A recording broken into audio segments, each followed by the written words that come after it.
know what we gotta do, man. We're gonna be reacting to the one and only person with the scoop and the news and reports. And that is the one and only, the Cosmic Wonder. So, before we get started, subscribe, turn on that bell. You already know what you gotta do. Without further ado, let's get into it. Well, here is something that you don't get to hear me say often. In fact, I don't think I've ever said this before, but both Sony and Marvel Studios are seemingly in trouble right now with Spider-Man. Now, in this case, we are particularly talking about Spider-Man 4 that is going to be set in the MCU. However, one thing we are going to talk about in this video is how delusional Sony seems to be. Yeah. It does really seem like it's just all but confirmed now that the upper heads at Sony, the executives, the people in charge, just really don't have any clue what the audience wants. And they have basically proven that recently with some things that the CEO has said. But our biggest problem right now as MCU fans is that Spider-Man 4 is reportedly in a little bit of trouble right now. And we'll talk about what this means. Is it really that bad? And is it Sony's fault? Is Sony... Everything is Sony's fault. Okay? Everything is Sony's fault. They couldn't just let Marvel cook. They couldn't just let Marvel Studios cook. They just got to come in and throw their little 2 cents into the mix because their universe is messed up. So they decided to come over on this side and try to mess it up even more. Like, why? We're wasting time. Interfering with what Marvel Studios wants. We'll break it all down in this video. And if you're new, be sure to subscribe and hit that notification bell. Yeah, shout out to the Cosmic Wonder. Video updating you about subscribe to his channel. So according to the insider, Daniel RPK, who has been on a bit of a hot streak recently with scoops and reports, getting many of them right, he states that the Spider-Man 4 script is facing problems. The writing team is trying to fix the plot and improve the story. Now, to be perfectly honest with you all, I don't think this comes as that big of a surprise, and I don't think it's Sony's fault. Sure, Sony probably has a tiny hand in it, but this is an MCU project. And Tiny? Tiny?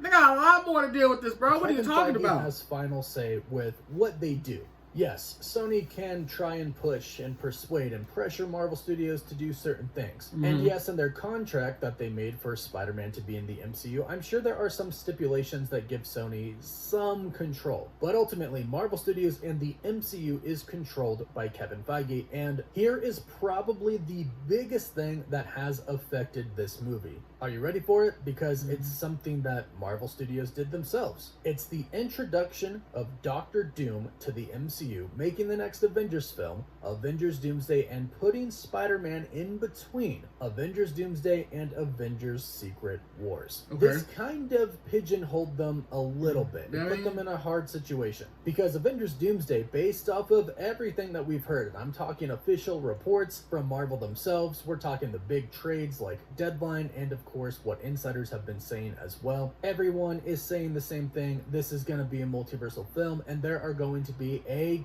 ton of characters in this movie. It's a big multiversal film, and of course the great thing about the MCU is that everything is connected. So all of the events that take place in Avengers Doomsday have to affect Spider-Man 4 because in the MCU timeline, Spider-Man 4 comes after Avengers Doomsday. And to be specific about what I mean by that is that yes, the release date for Spider-Man 4 falls between the release dates for Avengers Doomsday and Avengers Secret Wars, but inside the continuity of the MCU, the events do take place after Doomsday. Meaning this isn't going to be set back in time before Avengers Doomsday happens, it's going to happen after Doomsday. So this really put Marvel in the predicament that they're in right now, because Marvel Studios clearly had a plan for what they wanted Spider-Man 4 to be, and they've clearly had that plan for a long time. It's the plan that was set up in Spider-Man 3 No Way Home with the ending and the post-credit scene, but the ending showed us that nobody knows who Peter Parker is now, and he's got a completely new life. That's what we all was thinking. Like, when Spider-Man 4 comes in, it's automatically like, okay, he's going to have a new life, new characters, we're going to have new people coming in, we're going to have, like, new villains that we haven't gotten in the MCU, and then now it's to the point where now when Doomsday is coming, now it's going to have to be, okay, how are we going to introduce Doctor Doom? And we got to use one of these movies to have him introduced in it. And unfortunately, Not so much, unfortunately, but turns out it could be this. It could be Spider-Man. It could be the new Spider-Man movie where they could be introducing him. So I don't know. I mean, that sounds good on paper, because I would love to see the dialogue between Dr. Doom and Spider-Man, especially the person who's playing Dr. Doom is Robert Downey Jr. But I don't know. Let's continue. Post-credit scene also showed that the Venom symbiote was now in the MCU. Damn ads.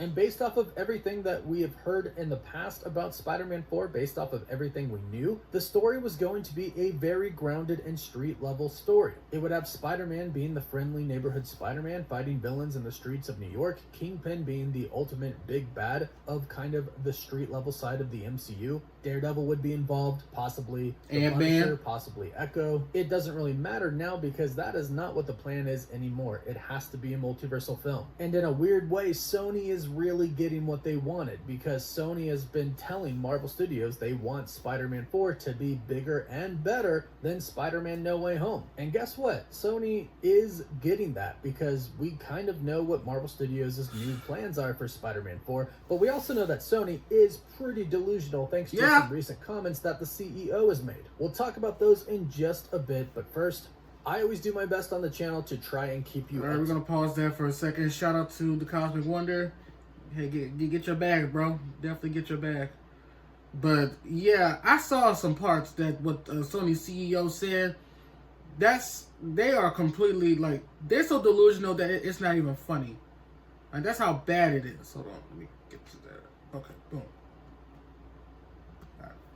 Now, as far as what Spider-Man 4 is shaping up to be, it does sound like it's going to be pretty big. Based off of all of the reports and the rumors that we've heard, it has the potential to include both Andrew Garfield and Tobey Maguire's Spider-Man returning, Venom coming with the Venom symbiote, and to be specific, Tom Hardy as Eddie Brock and Venom. Despite what the ending of Venom: The Last Dance would have you think, I definitely do not think they are done. And if we're going to go by what Sony Japan released in an official press release that they made public, Tom Hardy's Venom is confirmed to be showing up in Spider-Man 4. But on top of that, we could get Noel, we could get Robert Downey Jr.'s Dr. Doom, and the latest rumors have told us that Marvel Studios / Sony want Black Cat, Spider-Gwen, and Miles Morales to appear in the film. Now, we don't know if that is indeed all that we're going to get, because that is a lot, but it would certainly make Sony happy, and that would certainly be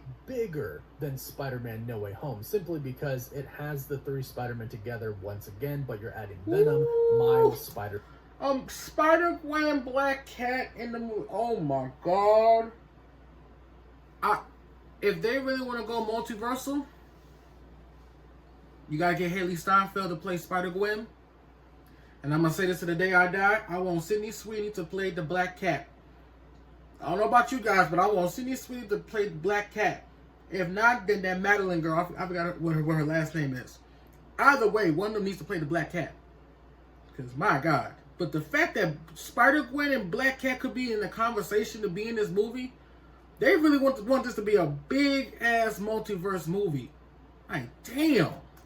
Gwen, Black Cat, a bigger villain if it's Noel or if it's Robert Downey Jr. That would certainly do the trick. It is a lot though, and they'd have to handle it very carefully. I do, however, think it could work because it's in the hands of Kevin Feige, but go ahead, let me know your thoughts about it in the comments down below. Do you think it will work? Now, on to what Sony has recently said, and y'all will get a kick out of this. This is an article coming from the LA Times titled, Sony Pictures CEO Tony Vinciquerra talks arms dealer strategy, defends Spider-Man spin-offs. Now, he is no longer the CEO, which means he should be able to speak more freely and openly in this interview, but check out what he says in response to this question. How do you feel about the performance of the film studio during your tenure? He says, we've had mostly very, very good results. Unfortunately, Kraven the Hunter that we launched last weekend and my last film launch is probably the worst launch we had in the 7.5 years. So that didn't work out very well,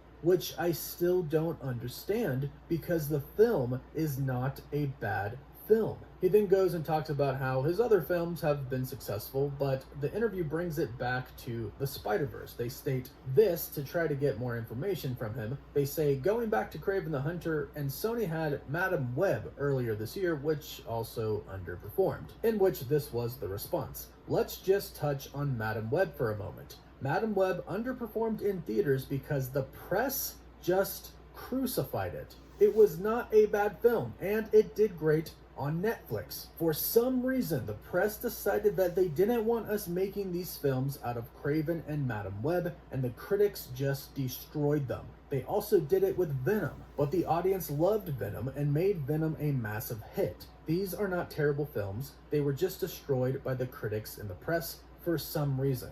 Oh my gosh, talk about your... What the hell is this dude talking about? You know, I'm glad that he's not the CEO, because what type of bull job did I just... What? So you telling me that Madam Web only fell in the box office because the press crucified it?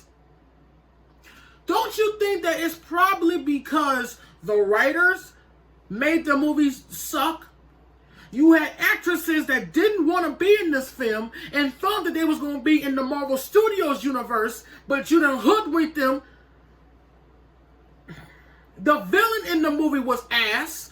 Like, why would you think that this was going to be... Come on, it was successful on Netflix. Really? It was not successful on Netflix, bro. Like, why are you lying? I don't understand people in these companies that always think that they're because the press or anything else. No, it's because it was crappy writing. The writing was garbage. Pure garbage, bro. Why in the world would you sit there and tell that BS cap? And that's straight up ridiculous. Like, who in the world would say some stupid stuff like that? So you telling me Kraven and Madam Web, they got all these bad reviews because of the press and everybody else? No, Madam Web sucked because of the writers. The writers sucked. The villain sucked. The actresses sucked. And I've been a big time Sydney Sweeney fan for a long time. But even she sucked in the damn movie. I said this on my podcast. Yes, I have a podcast, the DezzyD Show. Used to be the Dez Talks podcast, but now it's the DezzyD Show. You can go watch my episode over there. I did a full-on rant about this movie. Straight up ridiculous. Your ultimate denial. I'm really denial like a mug, bro. When things underperform, they don't do as well as the studios think they should. They blame the fans or the press even now. When it was things like The Acolyte, they said everybody was racist and sexist. Not that, oh, it was a bad show. No, it couldn't be. Jack used to have gum problems. Now... The Acolyte... Bro, The Acolyte was even a badder show. That was worse. It ain't had nothing to do with race. It had everything to do with bad writing. Blame the writers who do that BS. Not the fans, not the critics, nobody. Not the press, nobody. Stop lying to the people. Be that they couldn't possibly produce something bad. It had to be the fans. And now it's even more. It's not just the fans, but it's the press as well. Look, if you liked Madam Web and you liked Kraven the Hunter, I'm happy for you. No judgment whatsoever. I'm judging. If you look at the general reviews of both the critics and the audience scores, they are not good. Sure, the critics gave it an 11% for Madam Web, but the popcorn meter, the audience, was a 55%. Meanwhile, Kraven the Hunter does have a 74% audience score. However, compared to a lot of films on average, it doesn't have a lot of votes, meaning not a lot of people went to see it, which of course is reflected in the box office. And it's easy to blame the press for so-called crucifying it because it has a 17% rating from them. But what in actuality happened is that you made so many bad films from a Spider-Man spin-off universe that didn't have Spider-Man in it, that fans got too tired of terrible films taking place Thank you! that they wanted to love but can't because Spider-Man's not in it, that they just got over it. They're done with it, and they're not... Thank you! That's what I've been saying for months, for years! Why would you make a Sony Spider-Man universe when you make villain movies or try to make them anti-hero movies without Spider-Man? It makes no sense. Just ridiculous. Gonna go pay to see another spin-off in theaters, which is why you can say Madam Web did alright on Netflix, because everybody waited to watch it on Netflix. A lot of people said, I'm not gonna see it in the theaters, I'm gonna wait till it comes out on streaming, and they heard it was bad, they knew it was gonna be bad, they watched it on Netflix to confirm it was bad, and that's how it brought in decent numbers. I mean, the writing is clearly on the wall here, but the fact that they can call Madam Web a good movie means that they just have no idea what the fans actually want. Exactly, and they're stupid too. Like 1% of Madam Web is something that we wanted, which ironically is something that they kind of tricked us with. We wanted to see the Spider-Woman in action, Madam Web in full comic form in action, and we only got that for like 5 minutes of the movie. 5 minutes! They put it in every single trailer to try to make us think that that was going to be a big part of the movie, seeing them as Spider-Woman, but that wasn't the case at all. That's also kind of another big reason people probably didn't go see Kraven, because that was kind of a big FU to the fans. That trailer being very misleading, then fans going to the movies expecting to see Spider-Woman on screen for a decent amount of time and basically getting tricked. Sony has basically just put a bad taste in fans' mouths, and they won't admit that it's their own fault. First it was the fans, now it's the critics. I really do wonder if we'll ever get to a place where the studios will actually say, you know what? Yep. They ain't never gonna say it. We kind of screwed up there. It was a bad movie. It was a bad show. We should have done better. Recently, Disney did admit that The Acolyte wasn't a success, but they never said, oh, it wasn't a success because we made a bad show. They just simply admitted Disney had the balls to admit that it was bad. Look at their budget. Yeah, no kidding. How could it be a success when it cost you $230 million to make for a TV series on Disney+. But anyways, that's my rant for the day. Luckily, right now, Sony has decided to kind of put off their Sony Spider-Man universe. It sounds like they might take another jab at it at some point in time, but they have said for the meantime they are going to just focus on Spider-Man in the MCU, focus on Spider-Man Noir, which is going to be coming out on Amazon Prime, and actually looks pretty good with Nicolas Cage, and of course, focus on Beyond the Spider-Verse. So go ahead, let me know your thoughts about Sony's former CEO's comments about Madam Web and ain't no point in making those type of comments, bro, because it's an absolute waste of time. Shout out to the Cosmic Wonder, man. Thank you so much, bro, for the news and rumors about the Spider-Man 4 script. Sony is a piece of crap, and it needs to go. It just needs to go. Thank y'all so much for watching. This is your boy, DezzyD. This is the final video for 2024. I'll see you guys in 2025. Peace out.